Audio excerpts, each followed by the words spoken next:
Hello and welcome to the Pacific Northwest Parkinson Symposium. We're so glad you're here with us today. I'm Sarah Osborne, Associate Director of Community Programs with the Parkinson's Foundation. I'm based in Los Angeles County in California. The chat is open and we'd love for you to write in and tell us where you're tuning in from today. So Portland, Seattle, maybe in Alaska. And we also have a polling question to learn a little bit more about you before we get started. So you'll see a polling question appear on your screen. And we'd like to know, what are your favorite things about learning online? Have there been any silver linings about learning online? Great, you'll see a little pop-up box and you can choose with the little radio button there. Great, and can we share those results?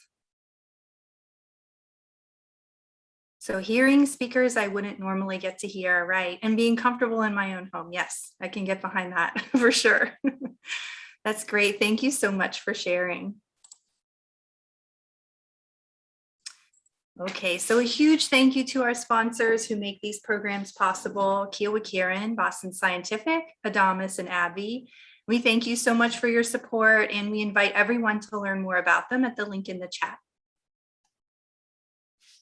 The mission of the Parkinson's Foundation is to make lives better for people living with Parkinson's today until there's a tomorrow without the disease. We fulfill this mission through what we call 3 pillars, which are better care, research, and education and advocacy. We provide free resources, including our website at parkinson.org, our educational book series, which some of you may be familiar with, webinars, podcasts, and our hospital safety kits called Aware and Care, our newly diagnosed materials, and our toll-free helpline 1-800-4PD-INFO.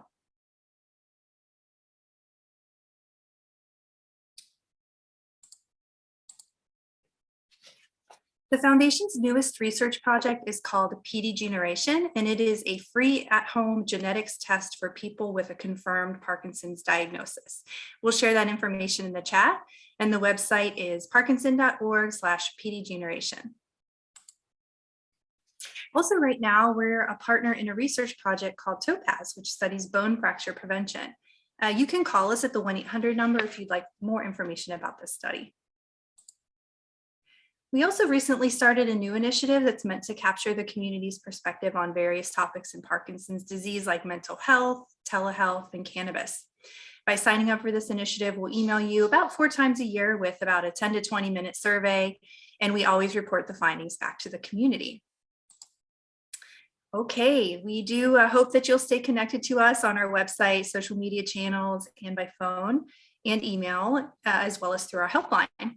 So I also want to mention quickly, we have an event for those of you who are in Seattle. We have an event, a stationary bike program called Revolution.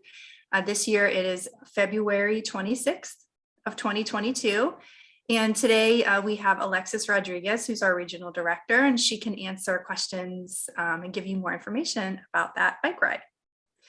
We have a fantastic program lined up for you today. We're going to talk about who gets Parkinson's and the risk factors. So a few housekeeping items. This program may include some advanced scientific concepts and terms. We do encourage you to ask all your questions, ask away throughout the program. If there's something we can answer immediately, we'll go ahead and do so. Otherwise, we'll have a Q&A segment with the speakers near the end at about 11:10.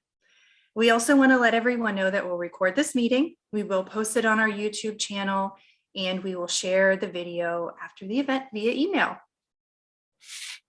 Okay.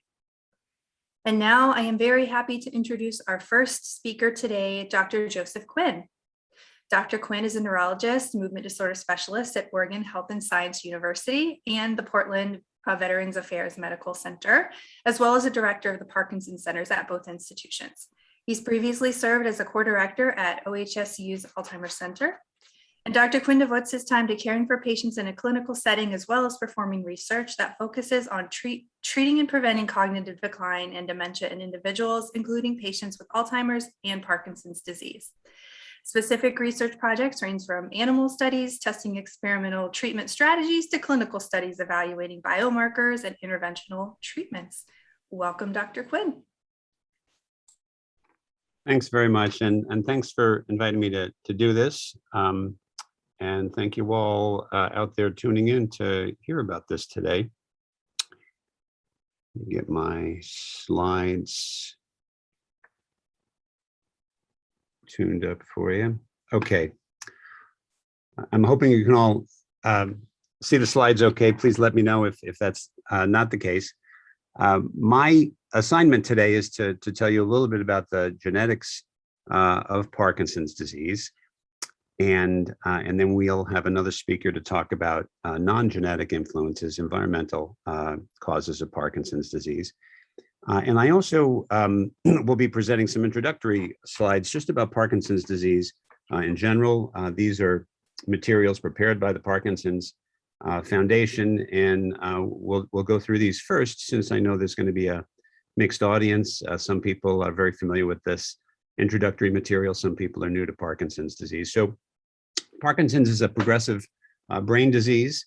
The symptoms can be treated, even though we don't have an actual cure for the disease right now. Parkinson's can cause a variety of symptoms, ranging from movement problems to mood problems to thinking problems. And the foundation and we physicians want to emphasize that all is not lost in this disease, and that healthy lifestyle choices can really help, in addition to medical intervention. And Parkinson's is really a manageable disease. People can live well for many years with good care. Shoot, I'm trying to advance my, oh, there we go. So that's kind of the symptoms for the patient, and what's actually underlying this disease in the brain is a change in certain brain cells that make a chemical called dopamine. So you may remember that the brain works on chemicals called neurotransmitters. There's a variety of them. Dopamine is one of the neurotransmitters. And when the cells that make dopamine get sick in Parkinson's disease, that gives rise to many of the symptoms. So movement problems, speech problems, and then potentially cognitive problems and mood problems, and things even beyond motor function. And it's also true that other transmitters are involved in Parkinson's disease, but dopamine has been the focus of most therapeutic efforts in Parkinson's disease. So there's a lot of research about ways to boost dopamine and to keep the dopamine making cells healthy. As I mentioned earlier, the symptoms of Parkinson's disease can vary. When Dr. Parkinson first described the disease, he was really focused on tremor and slowness and rigidity, and those are still the core features of the disease. But we have come to appreciate, particularly as treatments have improved for those movement problems and people live for a long time, that there are other symptoms that really are part and parcel of Parkinson's disease, and that can include these effects on mood and thinking and so on. And it's also important to emphasize, and we bring this up with every person with a new diagnosis, things really vary from one person to another. We like to say that if you've met one person with Parkinson's disease, you've met one person with Parkinson's disease. There's some of these core features are the same, but the rate of progression and the variety of symptoms really vary quite a bit from one person to the next. There are also, we want to remind you, treatments for Parkinson's disease. Even though it's not a curable disease, it is a manageable disease. We have some medications that are quite effective. For advanced patients, there are some surgical options that are quite effective. And then even outside of sort of traditional, medications and surgery, there are other treatments that can be quite effective for Parkinson's disease, coming from our different types of therapists. So exercise is quite valuable in Parkinson's disease. We use our therapists in physical therapy, occupational therapy, speech therapy, and so on to help. And then these mood issues and cognitive issues, we try to manage with counseling and therapy, and we can see some good outcomes with those interventions as well. There are about 1 million people in the United States right now with Parkinson's disease. With the aging of the population, we expect that to go up by 2030 by about 20%. Each year, about 60,000 people are in the United States are newly diagnosed with Parkinson's disease, which is of course a substantial number. And then if we look at it on a worldwide basis, it's about 10 million people worldwide with Parkinson's. And this is an equal opportunity disease to some extent. It can affect anyone, regardless of race, ethnicity, gender. It is true that it is a little more common in men than in women. There's about 1.5 times as many men as women with Parkinson's disease, but there's lots and lots of women with Parkinson's disease. It affects both genders. And there's a little bit of variability across ethnic groups and races. I have to say that the data there is a little hard to wrap my hands around, but there certainly is variability from one ethnic group to the next, but everybody is potential, has the potential to develop Parkinson's disease. It's true that it is a disease of aging. It's more common in the older age group, among senior citizens, but it's also true that there are early onset cases, and I'll make reference to some of that when I talk about the genetics in a moment.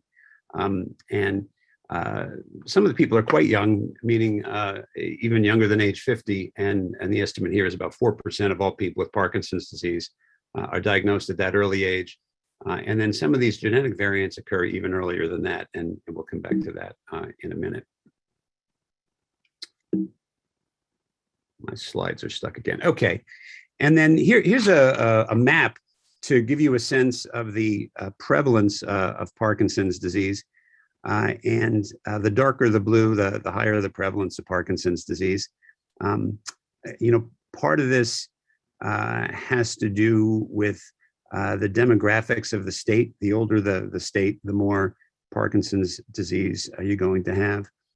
There may also be environmental influences affecting this as well, but I'm going to leave that, I think, to our next speaker.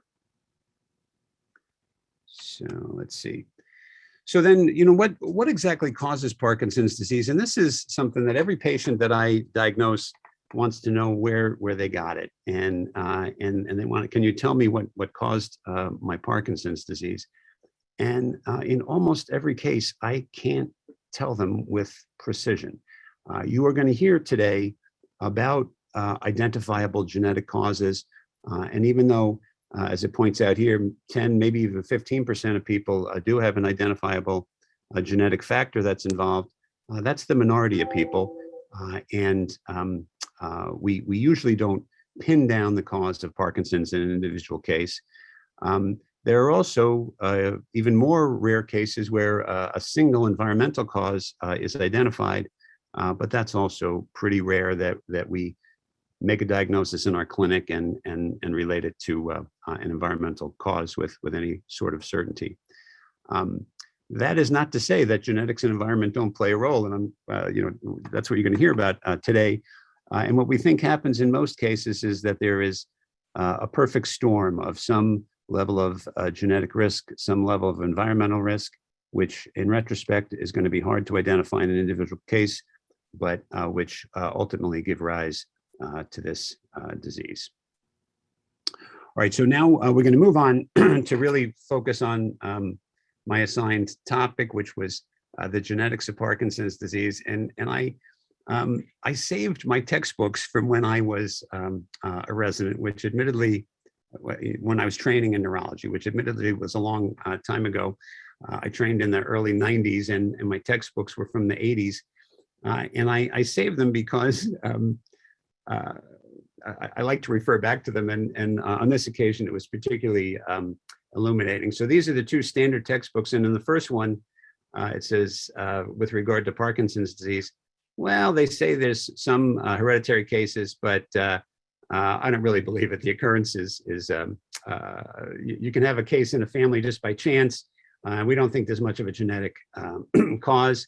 And in the second textbook below, they said more black and white, there is no evidence to indicate a hereditary factor in Parkinson's disease.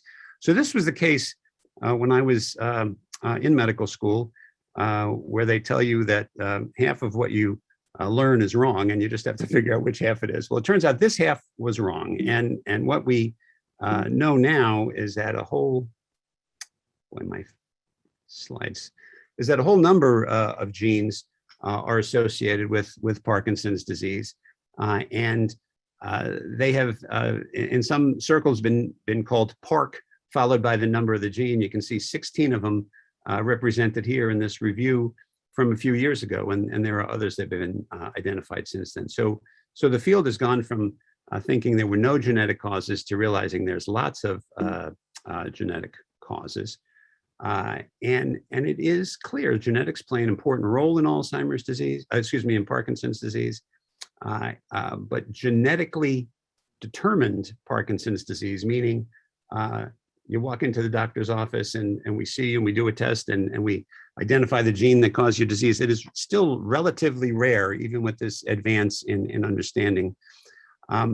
Again, most cases are caused by a combination of genetic and environmental influences that are not super well defined.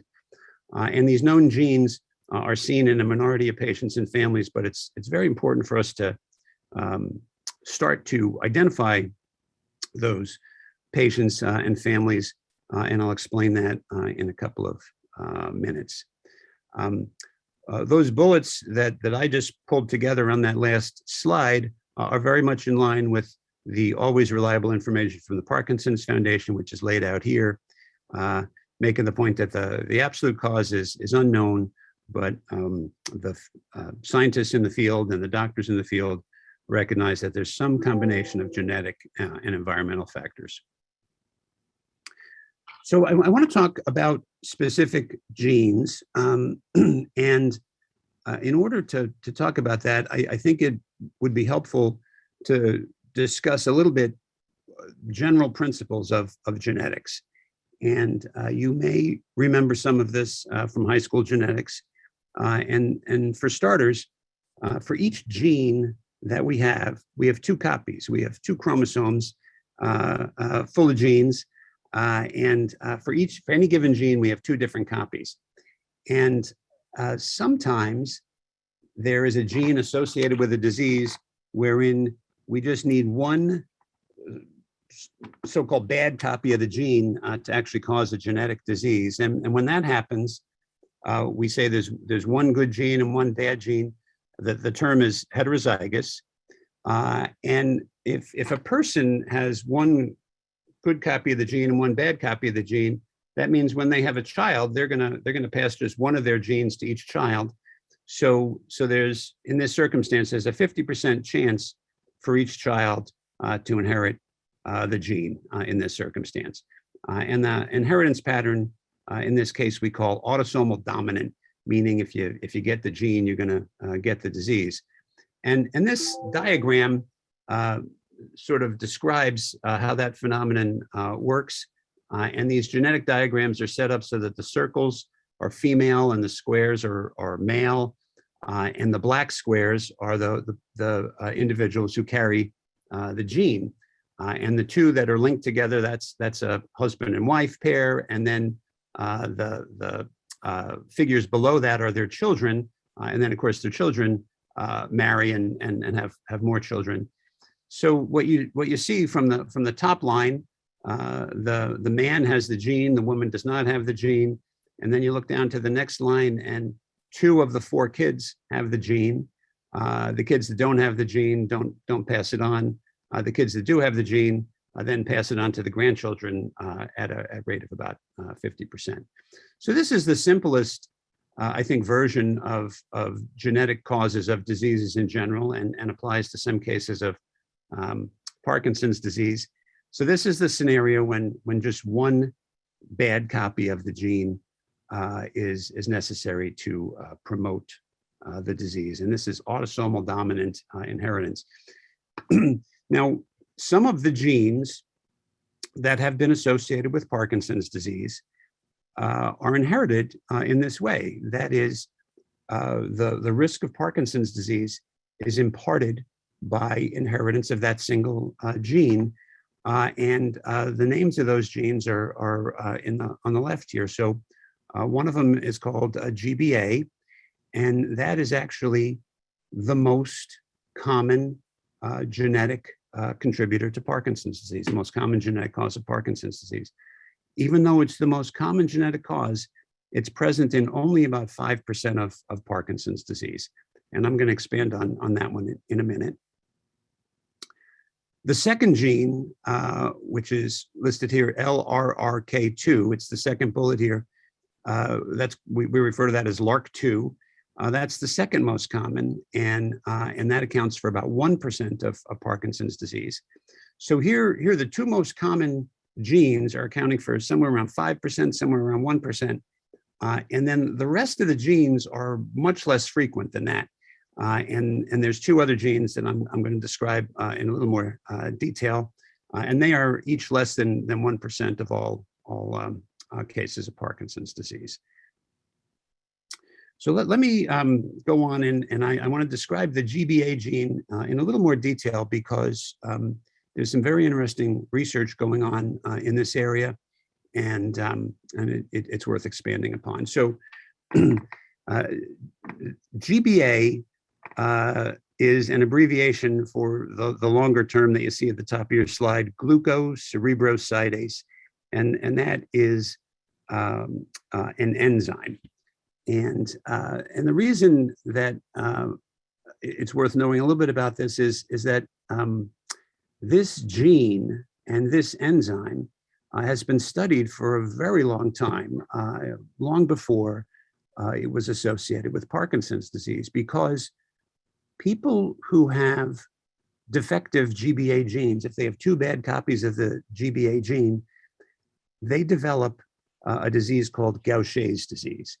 And Gaucher's disease has been around since those textbooks that I was showing you earlier. It's been known, since I was in training. It's an inherited disease. It's relatively rare. It is more common in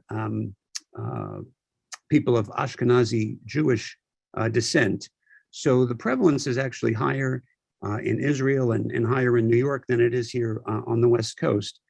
And the understanding of this in the past was that if you get two bad copies, meaning by some chance each of your parents had one bad copy of this rare disease, and you were in the situation to inherit two bad copies, then you would develop this disease, Gaucher's disease. And Gaucher's disease is a pediatric disease.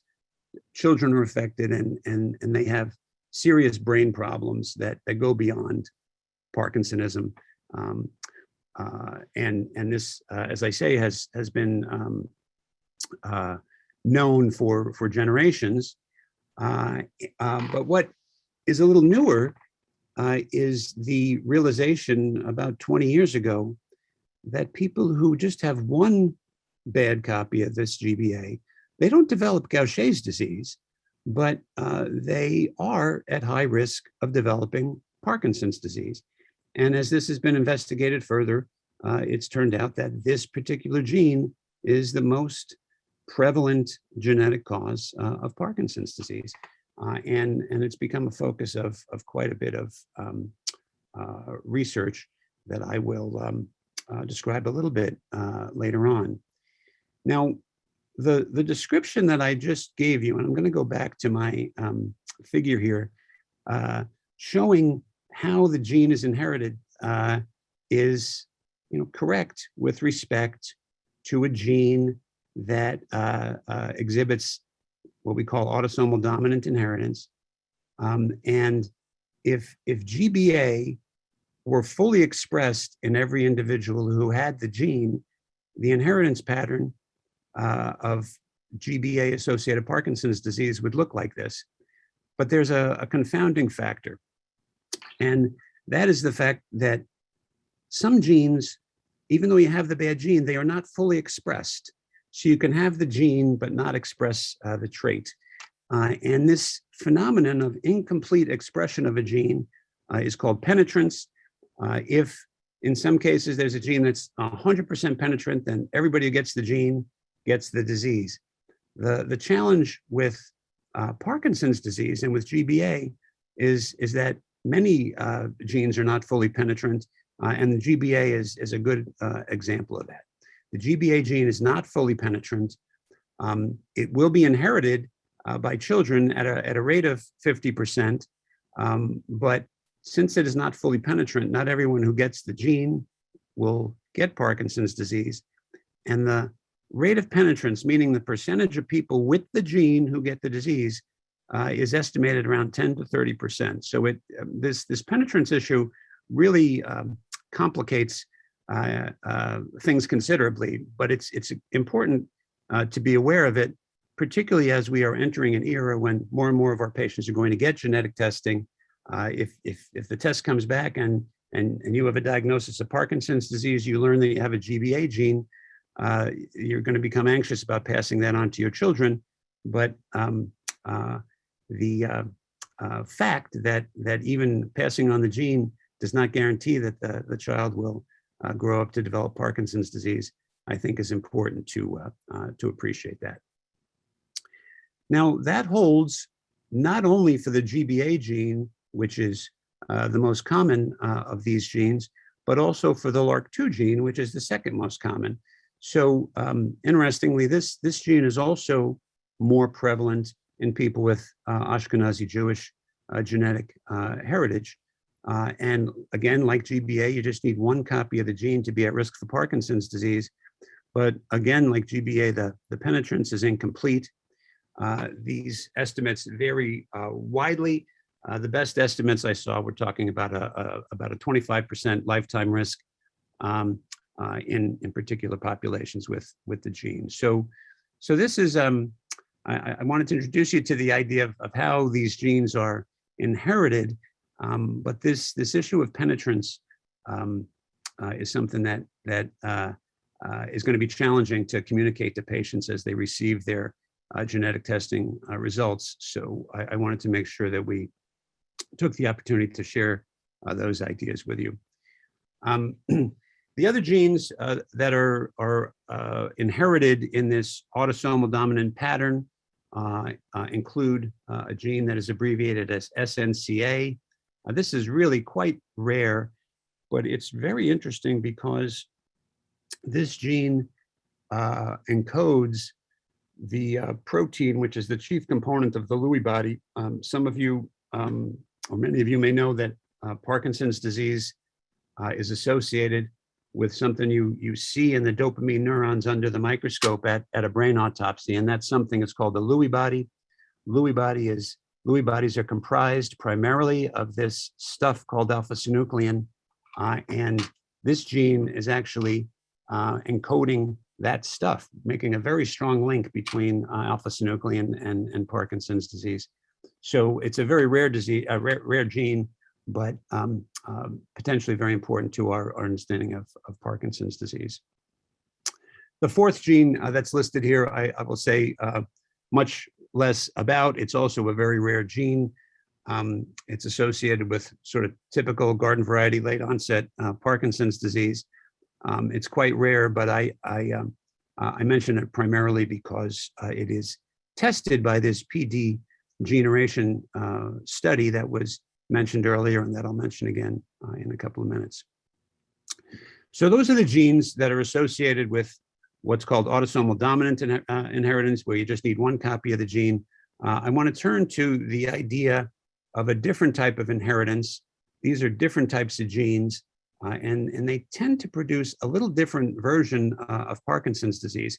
So we'll go back to the starting point of knowing that we have two copies of each gene, and sometimes in order to cause a disease, a person has to inherit two bad copies of the gene. And the Gaucher's disease that I described earlier is an example of that.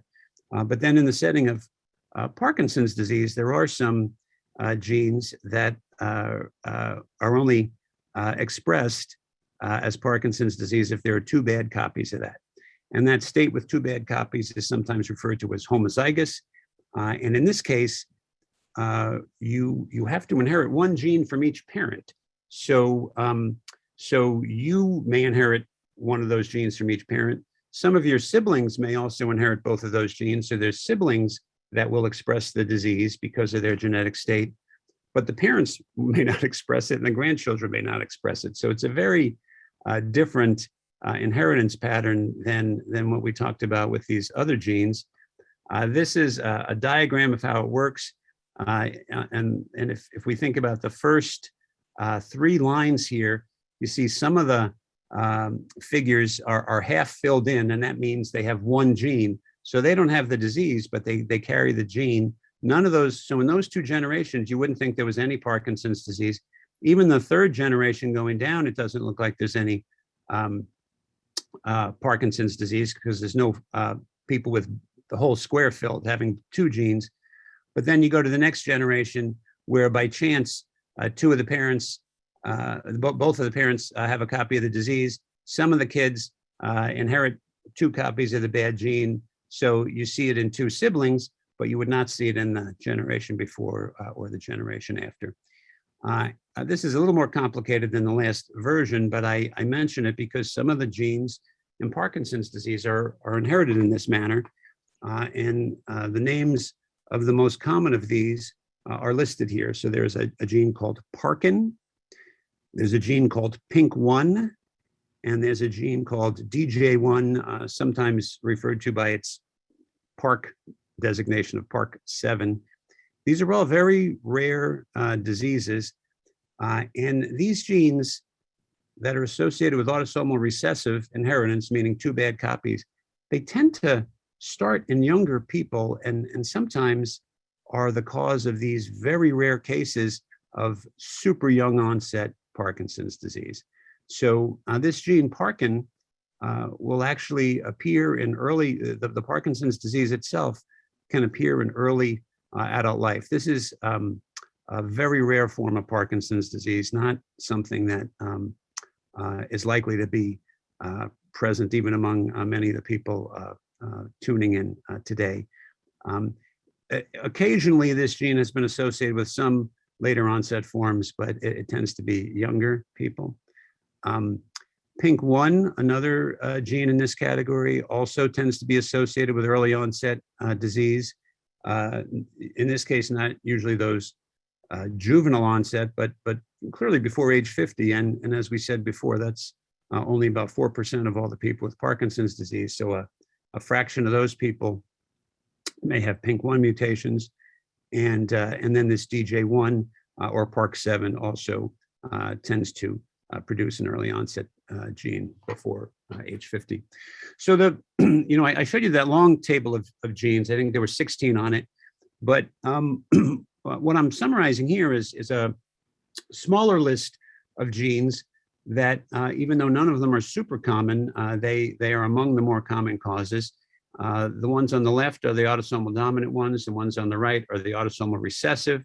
For the autosomal dominant ones, I want to emphasize that there is variable penetrance. So when you're thinking about risk for people in the next generation, you have to factor that in. Even if they inherit the gene at a 50% rate, they're inheriting the risk at a much lower rate. And then for the autosomal recessive genes, I think the sort of bottom line message there is that they tend to be associated with really young onset disease. So the people, once we start doing more genetic testing, the people that I expect to show up with these genes are going to be the people who are already standing out from the crowd because their onset is unusually young. Now, why does this matter? Why are we bringing this up now, and why are we sharing this with patients? And one of the reasons is understanding these genes is going to help us to understand Parkinson's disease in general and come up with better therapies for slowing the rate of progression and really keeping people healthy. It's also true that this information may be useful to some extent for for planning, although this is a very complicated issue, family planning and sort of life planning. If you're at risk and you get genetic testing, do you make life decisions based on that? It's possible, but it's going to be tricky because of these penetrance issues and so on.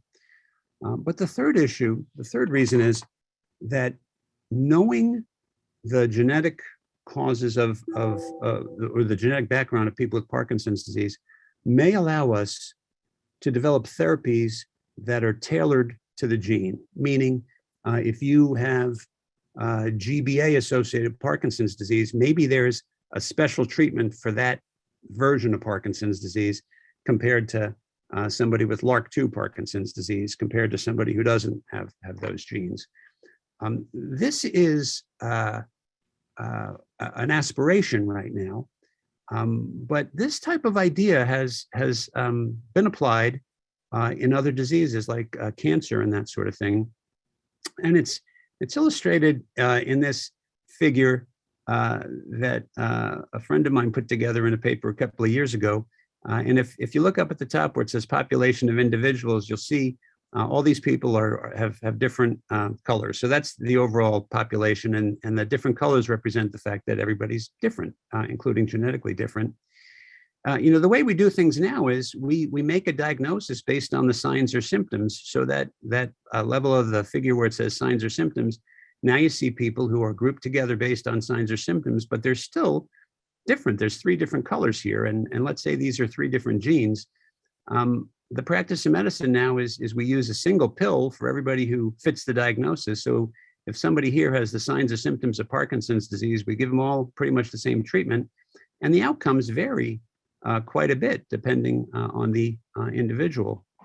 This approach that we're aspiring to is to take the larger population and then sort it out. And let's say we're sorting it out according to genetics here. And these people now that are diagnosed with Parkinson's disease are distinguished by their genes. And then the hope is that we can come up with therapies that are specific to the genetic version of the disease. So you can see the purple pill for the purple gene patient, green pill for the green gene patient, orange pill for the orange patient. And the hope is that this will improve outcomes for people. So that's where we are trying to get in the field. And although it's an aspiration, something we're hoping for in the future, the clinical trials are already underway. So this figure is describing a trial that was completed about a year ago, maybe a year and a half ago. And in this study, a treatment that had shown promise for Gaucher's disease, that other pediatric disease associated with 2 bad copies of the GBA gene, was applied to people with Parkinson's disease who carried the GBA gene. So the idea was to try to take the knowledge that had been present regarding Gaucher's disease and apply it in this genetically linked version of Parkinson's disease. The study was successfully executed. Unfortunately, the treatment didn't work, but it was really the first example of this in Parkinson's disease. And in fact, probably the first example in neurodegenerative disease in general of trying to develop a gene-targeted therapy for a genetic variant of the disease. And there continues to be a lot of interest in trying to exploit our understanding of this gene in terms of therapy. So that was using a pill. There's another study that's currently underway that is using an even more space age treatment technology. And this is something, to make a long story short, it's something called an antisense oligonucleotide. And this is a little snippet of DNA that you apply to a patient to turn genes on or off.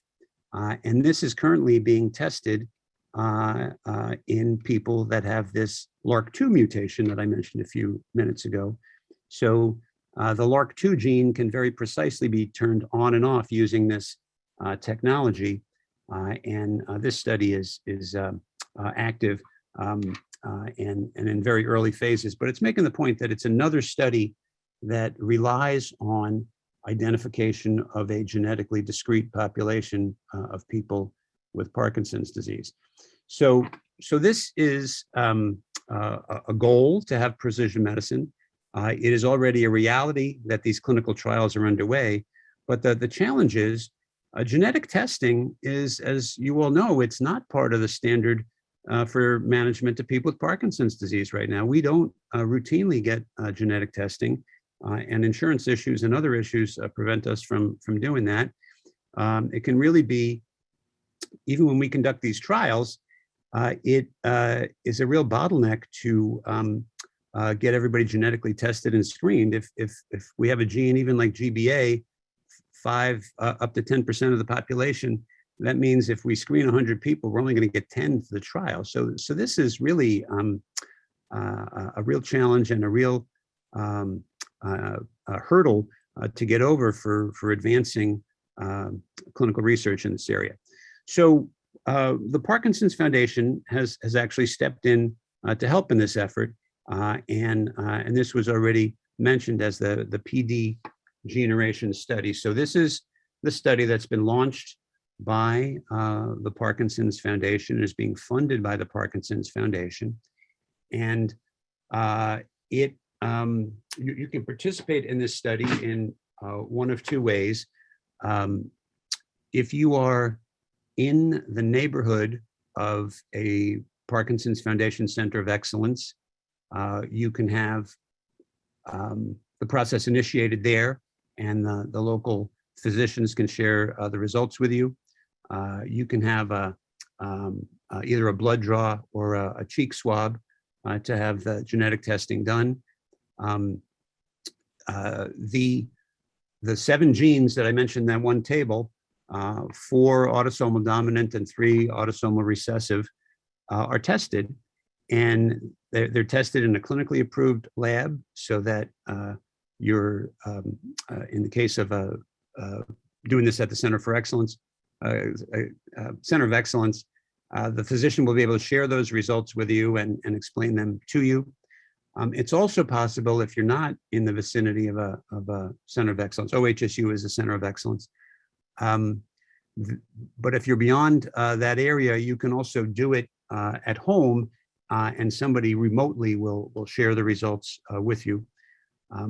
This occurs at no charge to you. So the Parkinson's Foundation is paying for this genetic testing so that patients can be empowered with the knowledge, and so that doctors and scientists and the Parkinson's Foundation can also help to support these clinical trials that are coming down the pike. So I think in the chat box, there's information about how to participate in this if you're interested. And the other information is on my slide here. You can also go to the Parkinson's Foundation website, and it's really pretty easy to find this information. So I haven't been paying attention to how I'm doing on time, but I have finished my part, and I will stop sharing and we'll move on to the next person. Thank you. And yes, we will do a question and answer segment towards the end. Keep those questions coming. I know I'm still kind of processing a lot of this, so you're welcome to ask questions in the chat or through the Q&A throughout the entire program.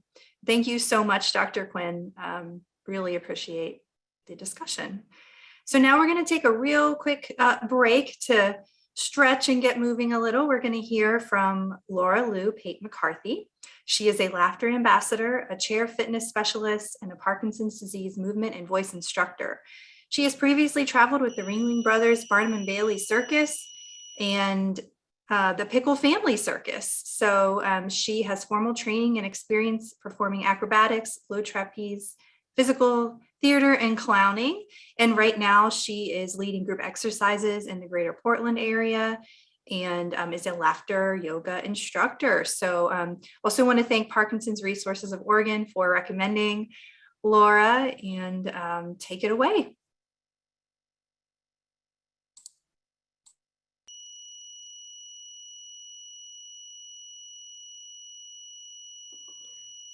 Laura, sorry to interrupt. We actually cannot hear you, and there is a little bit of a white noise.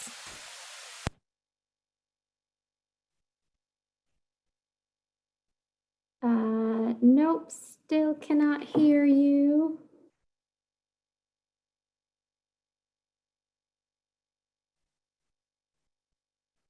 Is that a microphone? Yes, it is. There we go. Oh, How's that? there we go. Oh, I'm Perfect. so. All right. So, welcome to the moment. I get to invite everyone to take this moment to notice how their body feels. Feel the weight of your body in your seat. Notice the air that surrounds you. Take a deep breath in and let it out slowly. Notice that cool air coming in and the warmer air going out. Deep breath in and let it out. One more of those. This time we'll exhale all the way. And when you think you're almost out of air, you add a little make sure you get all the air out. Good.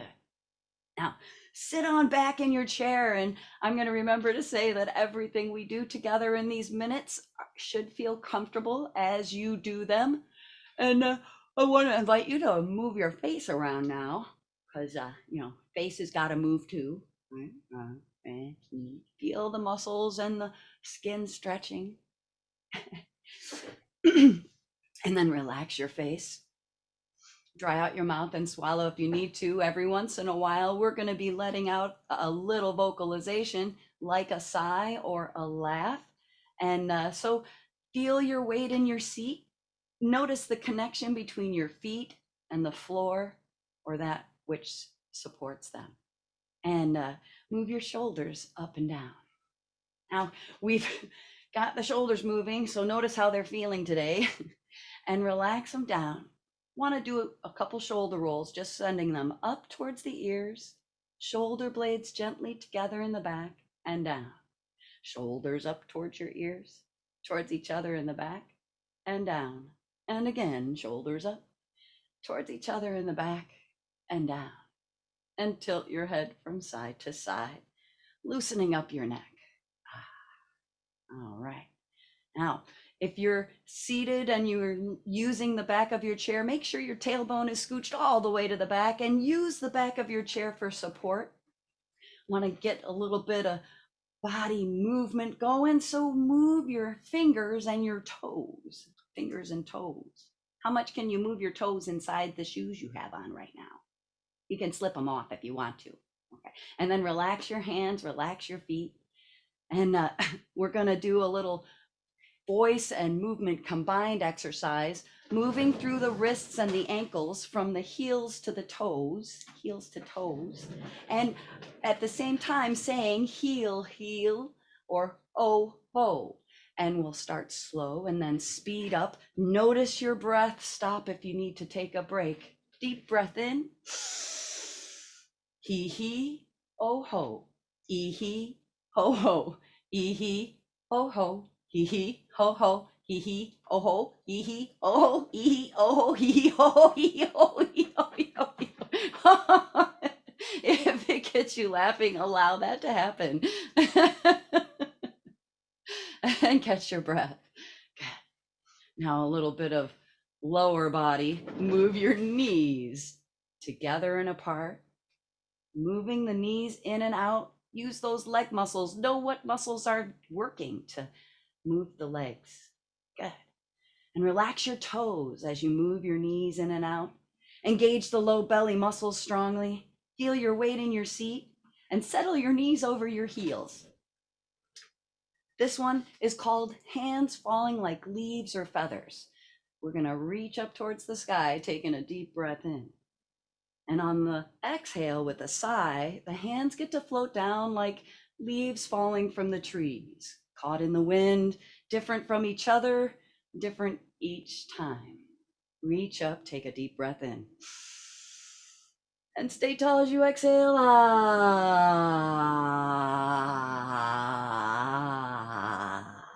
Again, reach up, breathe in. Let it be different this time.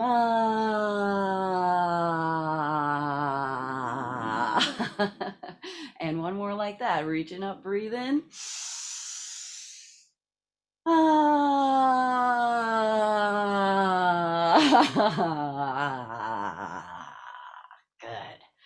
Now catch your breath for a moment. On this last one, I'm going to invite you to join me in letting your breath out in a laughter sound. Now you can use the word ha ha or oh ho or ee hee, or say chuckle or laugh or giggle. It's your choice in this moment, but start by reaching up. Take a deep breath in. And stay tall as you exhale with a ha ha ha ha ha ha. Oh.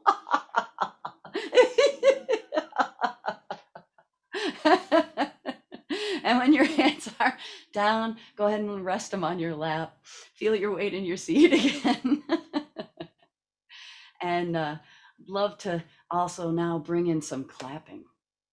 Clapping is a great way to get the body warmed up, to increase circulation and deepen the breath, because we're gonna be doing some fancy stuff. Clap in a pattern, 2 in the front and 3 to one side. 2 in the front and 3 to the other side. If you want to push into the floor with your feet when you do this, you can, kind of bouncing in your chair, get your legs involved, or you can just make it as small as you need to for it to feel comfortable. Heels of the palms aligned to the tips of the fingers, crossing the midline of the body with both hands and doing something with them. This all turns into a really great way to stimulate our brains and support our long-term cognition. So let's add a laughter sound. It goes, oh, oh, ah, ha, ha.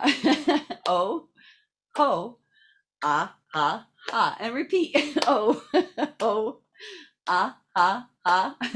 Oh, ho, ah, ha, ha. Just one more faster. Oh, oh, ah, ha, ha.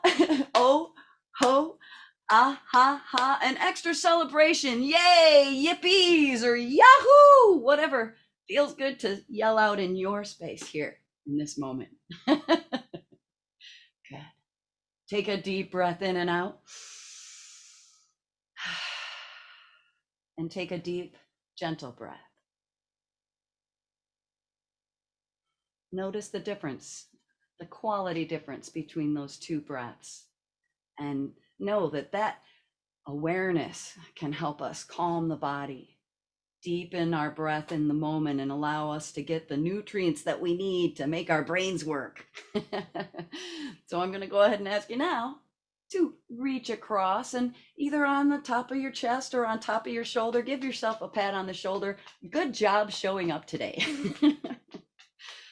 And then rest that arm down and over to the other side. Give yourself a pat for trying the exercises I just led. Forget letting yourself laugh if you did, and for letting in this moment. Good job. And a final shout. I love to finish with another final shout. And it's a very good, yay, yell twice through. You can clap along if you want. Very good, hey! Very good, hey! Yes! All right. Thank you so much, Laura. That was so fun. It feels good to laugh. It really does. We need more of that. We have shared Laura's information in the chat. And if you would like to get in touch with her, her email and website are listed. And also, again, thank you to Parkinson's Resources Oregon. Thank you, Laura. Thank you, bro. And now I'd like to welcome our next speaker, Dr. Pravin Khemani. Dr. Khemani received his medical degree from Wayne State University School of Medicine and completed a residency in neurology at UT Southwestern. He then completed 2 fellowships, the first in neuromuscular diseases at UT Southwestern and the second in movement disorders at Stanford. Dr. Khemani joined the faculty at Stanford for 2 years before returning to UT's Southwestern Department of Neurology and in 2011, and he's currently at the Swedish Medical Center Neuroscience Institute in Seattle. Welcome, Dr. Khemani. Thank you. I hope you guys can hear me okay. If not, just raise your hand. I'm going to start by sharing my slides here in just a second.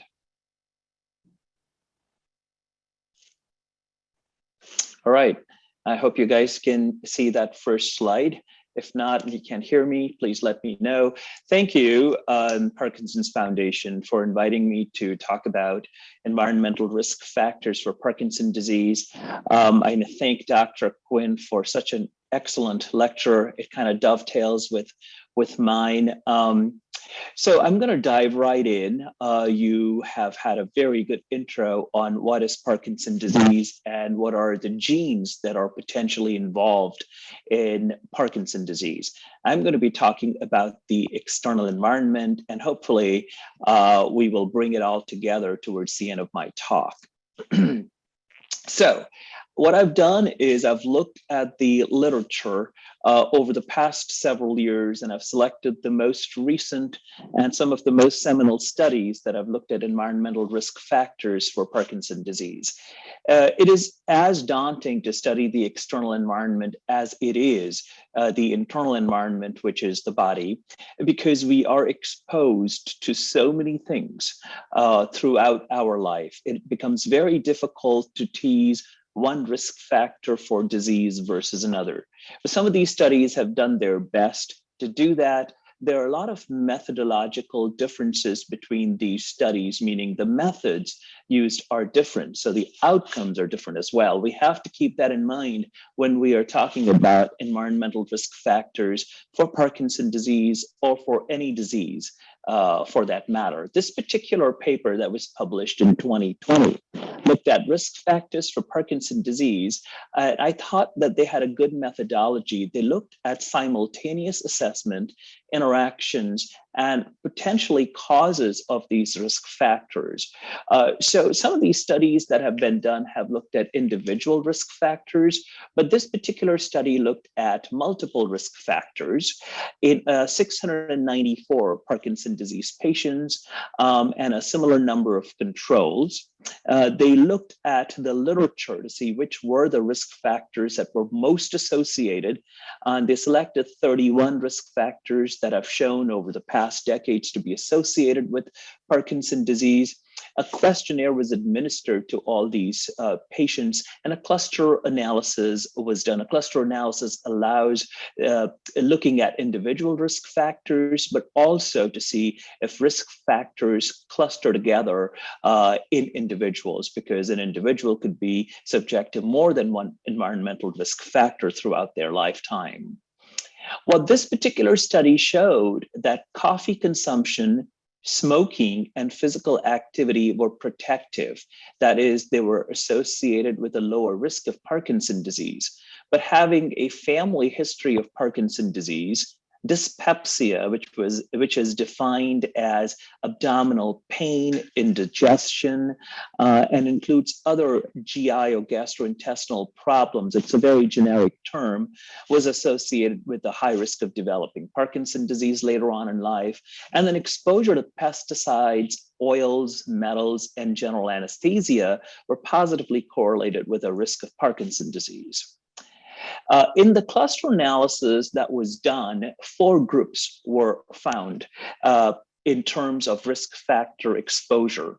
The first group, which was 21% of people with Parkinson's disease, had a positive family history, had dyspepsia, toxin exposure, and general anesthesia exposure. In group 2, 27% of the participants who had Parkinson's disease showed that they had no family history of Parkinson's disease, but had dyspepsia, toxin exposure, and general anesthesia exposure. In group 3, 20% of the Parkinson's disease cohort had no family history of Parkinson's disease or toxin exposure, but had dyspepsia and general anesthesia. And in group 4, which is the largest group, no identifiable risk factor was found.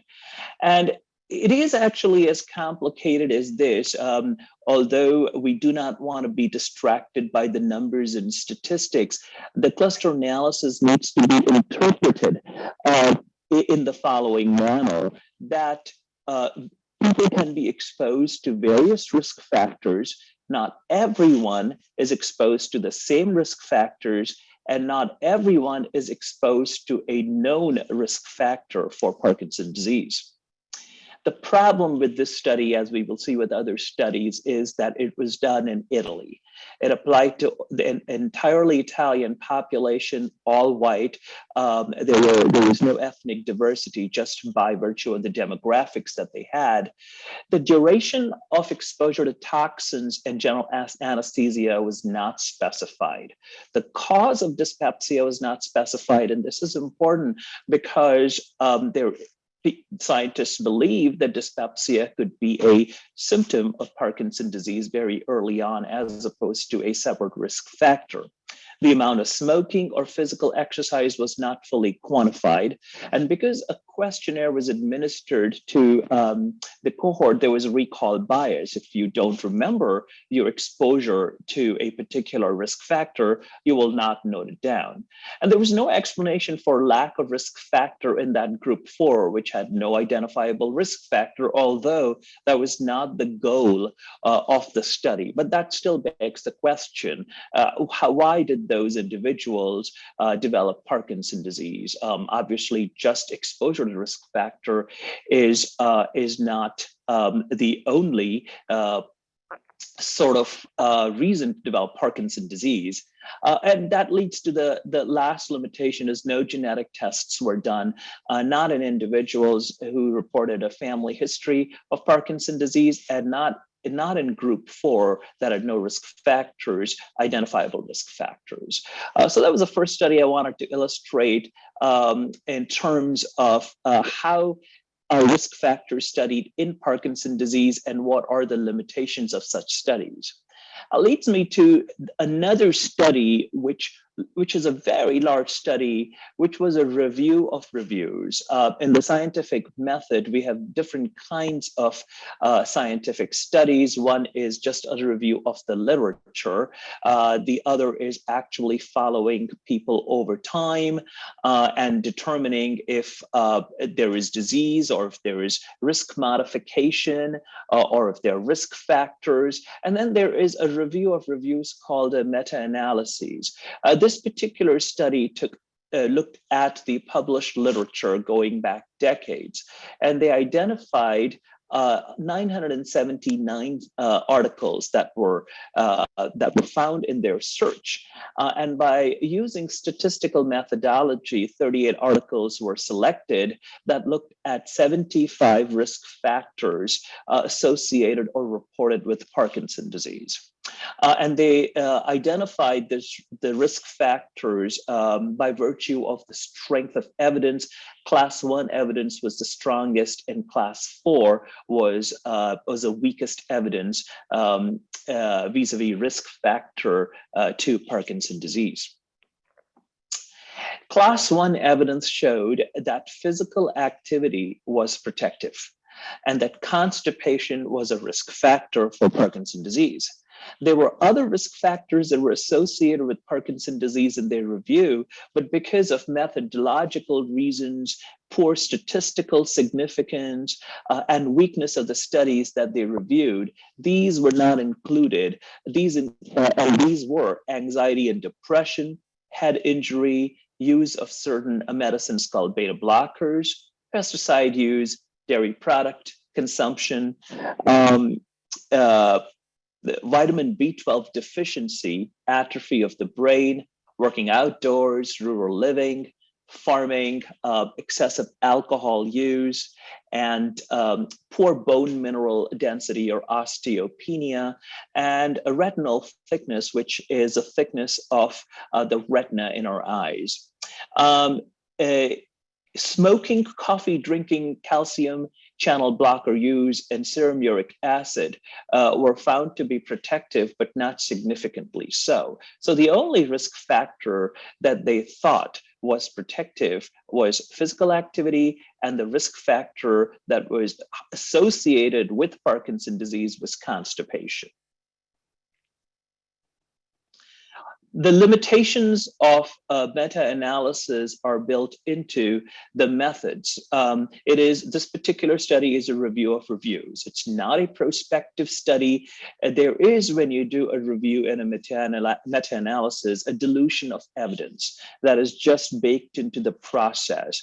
And there is review bias as well. That is, the reviewers may not have looked at certain studies that showed a negative correlation, and they may not have come up in their search.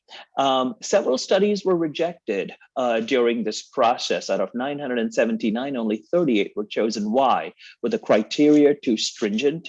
That was one of the limitations here. And then constipation, just like dyspepsia, could be an early symptom of Parkinson's disease rather than a risk factor. This study is somewhat older.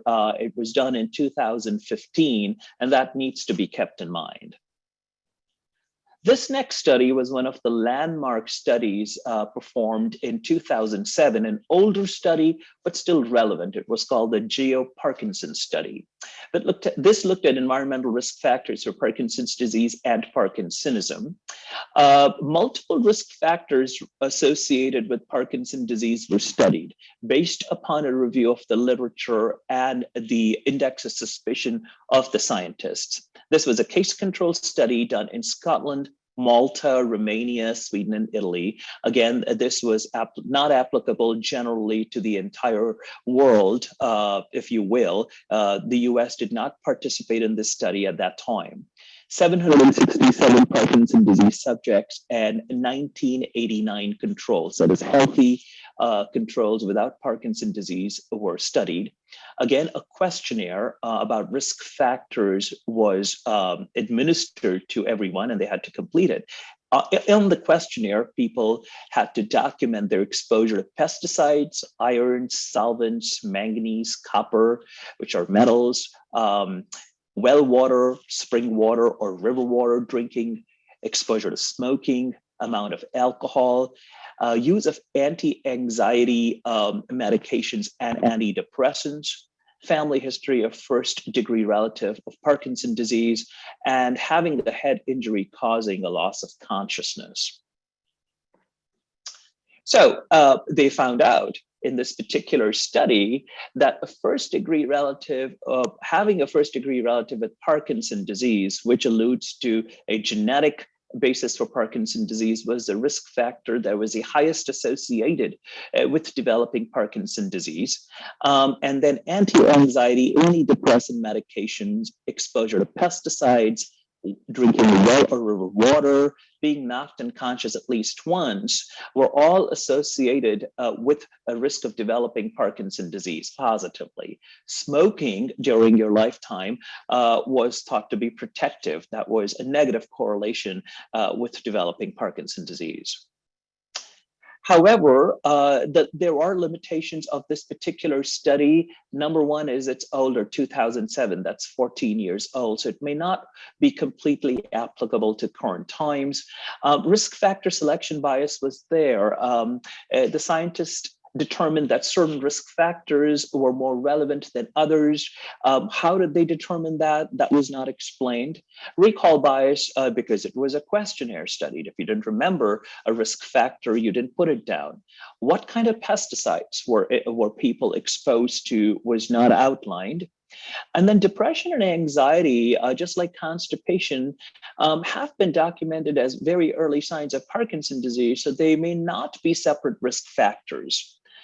And then physical activity, which was included. There was no assessment of physical activity as a risk modifier, which I thought was very strange for the study.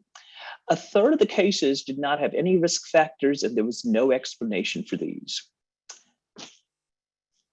All right. Currently, we have a lot of talk about, pesticides such as rotenone and paraquat. and their association with Parkinson's disease. This study done in 2011 by Dr. Tanner, who is a very well-known epidemiologist, and her colleagues studied these two pesticides and others and their risk of developing Parkinson's disease. And I believe they took a cohort, or they looked at Parkinson's disease patients in Iowa and North Carolina.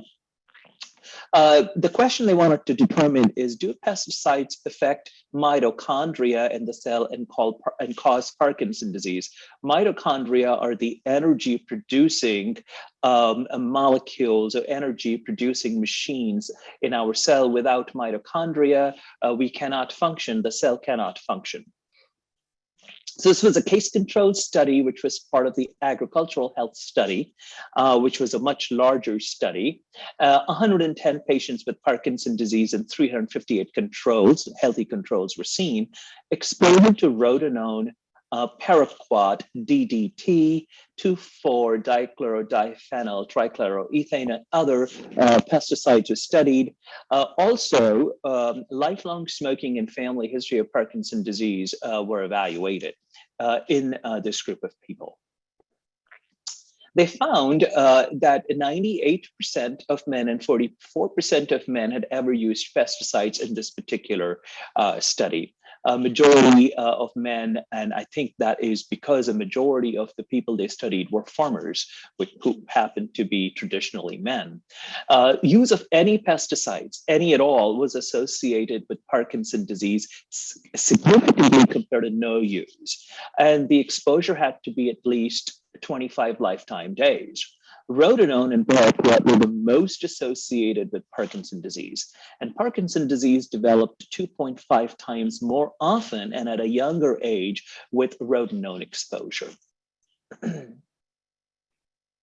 So why is Parkinson's disease associated with rotenone and paraquat use? The study discusses this, and it has been determined that rotenone damages the mitochondria, not like MPTP, which is a well-known molecule that can cause Parkinson's disease. Paraquat damages cells through the production of free radicals. In scientific terminology, this is called oxidative stress. These free radicals can damage cellular machinery. Dopamine neurons in the brain are particularly vulnerable when mitochondria are damaged or excessive free radicals are produced. Hence, rotenone and paraquat may selectively damage dopamine neurons. What about limitations of the study? There was obvious selection bias because subjects and controls were selected from an agricultural study. So most of them had been exposed to pesticides, except the women. There was no explanation of smoking or family history as risk modifiers. Although they looked at it, there was not a robust discussion as how they modified the risk associated with exposure to pesticide, because you could have someone who could be smoking and perform physical activity, but also be exposed to pesticides, and they also have a family history of Parkinson's disease. And in that person, the risk factor assessment becomes very difficult. And participants were exposed to many pesticides, so the combined risk cannot be excluded. It was just not rotenone and paraquat.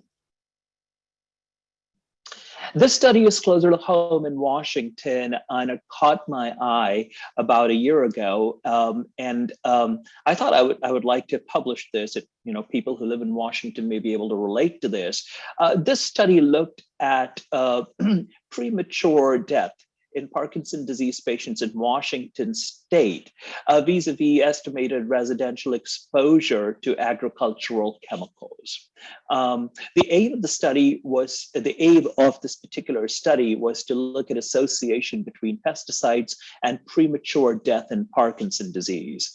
The methodology was thus: death registry data from 2011 to 2015 was used to determine what was the cause of death and what was the diagnosis of death. Premature death was defined as demise less than 75 years based upon life expectancy, actuaries, etc. The risk factors that were studied were the following pesticides: atrazine, diazinon, glyphosate, and paraquat. Agricultural land use within 1,000 meters of residential address was one of the criteria for inclusion, and residential wells within 250 meters of the deceased's home was another inclusion criteria. The results showed that 14% of PD deaths, Parkinson disease deaths during that particular time were premature. There were 33% higher odds of premature death associated with glyphosate exposure, this particular chemical. And the highest cluster of deaths were in Douglas County in northwestern Washington and Yakima Valley, both areas that use glyphosate fairly liberally as a pesticide. Interestingly, glyphosate use in Washington, in the state of Washington, has increased significantly. Glyphosate, which is a toxic herbicide, is a component of paraquat and Roundup. Between 1992 and 2015, the glyphosate application rates had tripled. And during that same time, age-adjusted Parkinson disease death rates were 2/3 greater than in previous decades. Again, we are not suggesting that this is causation.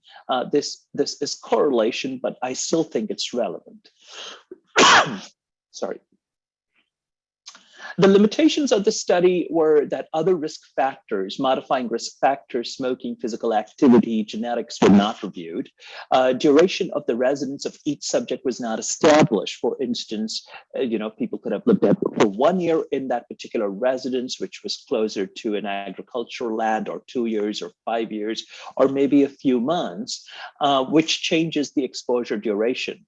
The genetic status of subjects was not studied. I thought this is very important. And then well water composition was not analyzed to see what else was there besides these pesticides that people are exposed to. All right, so go back one. I think this would be the final study I'd talk about. This is a very recent study, and I thought this was important because it sort of combines the genetic factors and the environmental factors and formulates a hypothesis as to the cause of Parkinson's disease. And we've looked at genetic factors through Dr. Quinn's lectures. The fundamental premise of this particular study is that genes interact with the environment, engage the immune system, and set up a cascade of events that can cause cell death, particularly in Parkinson's disease. And I made a little cartoon over here that may illustrate that. Dr. Quinn talked about genes. I have put down some genes over here, not the exhaustive list that he provided. LRRK2, LRRK2, and GBA are risk factors for Parkinson's disease. As Dr. Quinn mentioned, you may have these particular mutations, but may not develop Parkinson 100%. Parkin, SNCA, PINK1, DJ1 are monogenic causes of Parkinson's disease. If you live long enough and have these mutations, chances are very high that you would develop Parkinson's disease. PINK1 and DJ1 are not very common. Parkin and SNCA are also not as common, but we keep them in mind when we evaluate patients who may have a positive family history of Parkinson's disease. And what happens is when the environmental risk factors that I talked about interact with these genes, the suggestion is there is a domino effect. There's a cascade effect, and different parts of the cellular machinery are sort of affected, leading to immune dysfunction, alpha-synuclein misfolding, neuroinflammation, and cell death. Again, this is a very simplistic cartoon, but this is the hypothesis that a majority of the scientists are working with currently. Very quickly, I want to just talk about vulnerability. The question comes up, well, why are some people more vulnerable to Parkinson's disease? And number two, why are the dopamine neurons in the brain and certain neurons, cells in the brain, more vulnerable than other cells in the brain? Well, it seems like in the midbrain, the dopamine cells, the olfactory cells, which which convey a sense of smell, and other cells in the medulla are particularly vulnerable to environmental damage, just by the way they are constructed, just by the way they fire, just by their connectivity. And in the gut, the myenteric plexus, which is a group of cells which controls the gut autonomously, is also vulnerable to damage. And again, it's the construct of the cells that potentially makes them vulnerable to damage. All right. This is again a cartoon that shows the various parts of the brain that are called basal ganglia that are involved in producing normal movement. And because Parkinson's disease is thought to be a disease of dopamine neurons, I thought this cartoon would be helpful, because all of these structures that are illustrated on this cartoon have to interact. There is interconnectivity, which is important to produce normal movement. In this particular cartoon, I show you the basal ganglia being connected to the motor cortex, connected to the brainstem and cerebellum and the spinal cord, nerves coming out from the spinal cord, attaching to muscles. When muscles move, you have movement. When this entire symphony is firing off correctly, when dopamine is being produced normally, there is no other deficit of other chemicals, you have normal movement. So every little part of the orchestra is doing its bit and it's firing off correctly.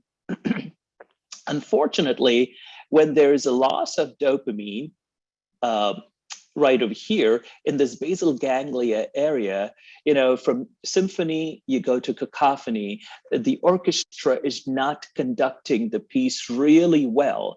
Nerves are not firing off the way they need to. And unfortunately, signals that are coming down from the spinal cord, going through the nerves into the muscles are causing abnormal firing of muscles, giving rise to the clinical symptoms of slowness, stiffness, and tremors, which we see in Parkinson's disease. Again, a simplistic cartoon, but it just tells us that this interconnectivity is very important in the production of normal movement, and dopamine is one of the key molecules, if you will, that allows the production of normal movement.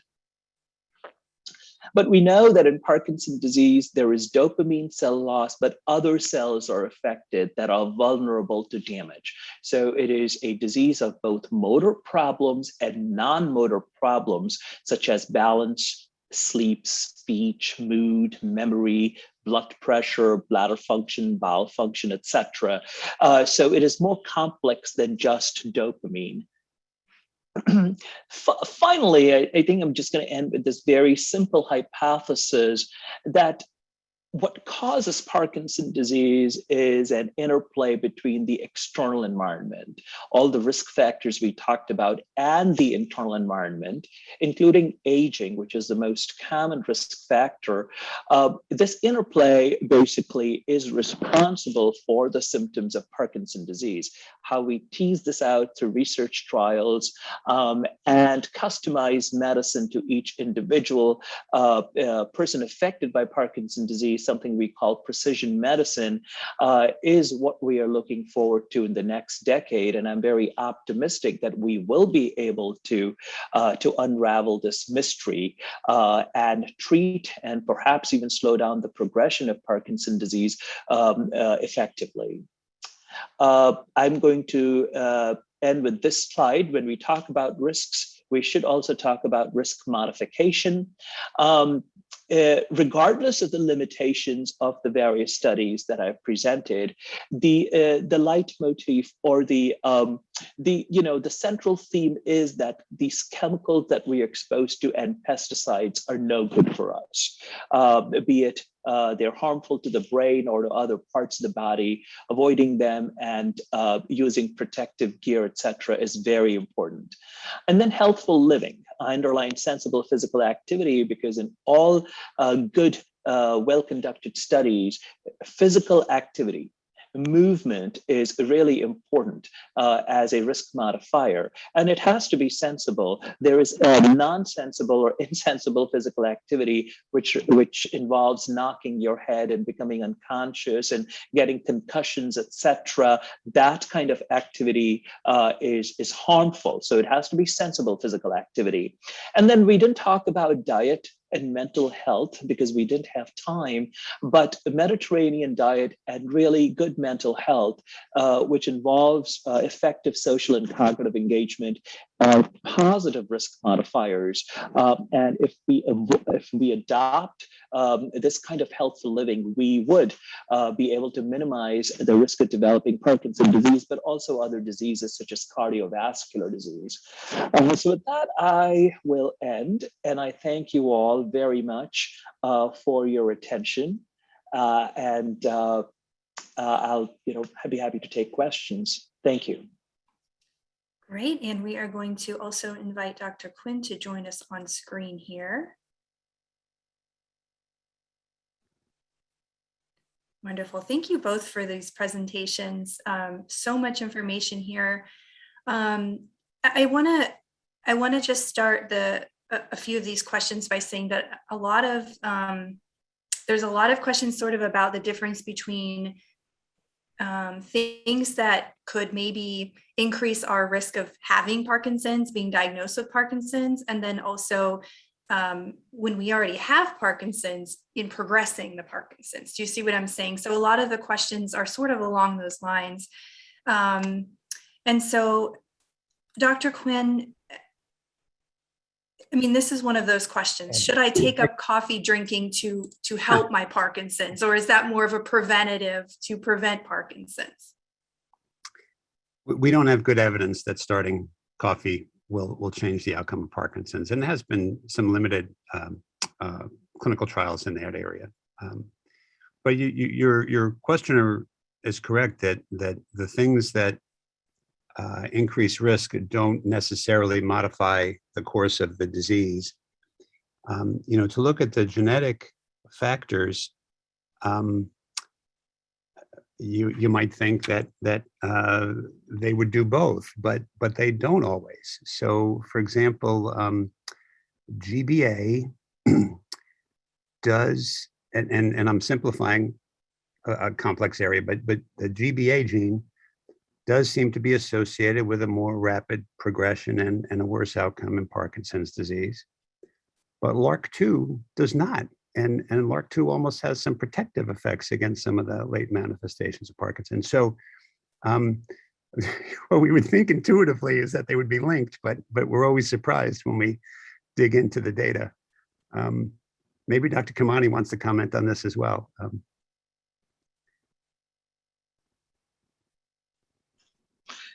I have to agree. Risk modification and risk is very different than treatment. And the treatments that Dr. Quinn mentioned in his earlier lecture form the mainstream for treatment of Parkinson's disease. Now, there are certain risk modifiers that we believe can help ameliorate or mitigate the symptoms and even potentially slow down the progression. And of all of those, physical activity comes to mind. There is enough evidence to suggest that physical activity increases the amount of two chemicals, BDNF and GDNF. Those are two molecules that you can't eat. They don't cross through the blood-brain barrier. So you have to exercise to increase those molecules. And these molecules nourish, if you will, these chemicals, neurons. So we do believe that that indeed physical activity may benefit or slow down Parkinson's disease. Now, in our empirical sort of way, we have noticed, and I have seen that people who just have Parkinson's disease and not a whole lot of other conditions, diabetes, high cholesterol, strokes, cancer, etc., overall do well. So there is a collective risk of other comorbidities as well. And another reason that physical activity is important is we actually do have definitive data from the cardiovascular and stroke world that you can mitigate risk of these other conditions. So I would not wish Parkinson's disease or any disease on anybody at all, ever, but it's also important to mitigate the risk of these other diseases. So that's another way to look at it, but it's important that smoking and some of the other things I mentioned have their own side effects. And none of these studies surprisingly looked at the other problems with smoking. Which is vascular disease and lung cancer and etc. So yes, you may avoid Parkinson's disease, but then one of the other problems with smoking can take you, and so that's important to recognize. Unless there is this tantalizing theory, which had not been proven, that people who smoke who get Parkinson's disease. Who don't get Parkinson's disease don't get anything else at all. But that's a really strange way of looking at smoking, and it has not been proven. Thank you so much. Thank you. So the next question, Dr. Quinn, a lot of the questions again are about family, right? Because the motivation for the genetic information, I think for a lot of us, is our children, our family members. So is there any benefit, you touched on this briefly, but is there any benefit to having our family members tested for the genes? Because, as we see, there's such an interaction. Is there any benefit to that? Right now, today, I'm going to say no, that we don't have anything to recommend for changing outcomes with a particular gene. But as we continue to gather data and in the research setting, there will be some value in studying and monitoring people who are gene carriers and looking at the outcome. But practically speaking, outside of the research arena, there's not a good reason for a family member to be tested, I would say. I can't believe we ran out of time. We had a few more questions. I just want to let everyone know, if you do have questions that didn't get answered, please reach out to our helpline. We also had a few other emails in the chat, and we'll share those. If you could stay with me for 1 minute, I'm sorry we ran out of time, but I want to thank our speakers properly. Thank you to Dr. Joseph Quinn. Thank you to Dr. Pravin Khemani. Thank you to Laura Lou McCarthy. Another thank you to the sponsors, Kiowa Kirin, Boston Scientific, Adamas, and Avi. And I want to thank all of you for participating and for all those great questions. Again, please reach out to us. We will get all of those answered to you through email.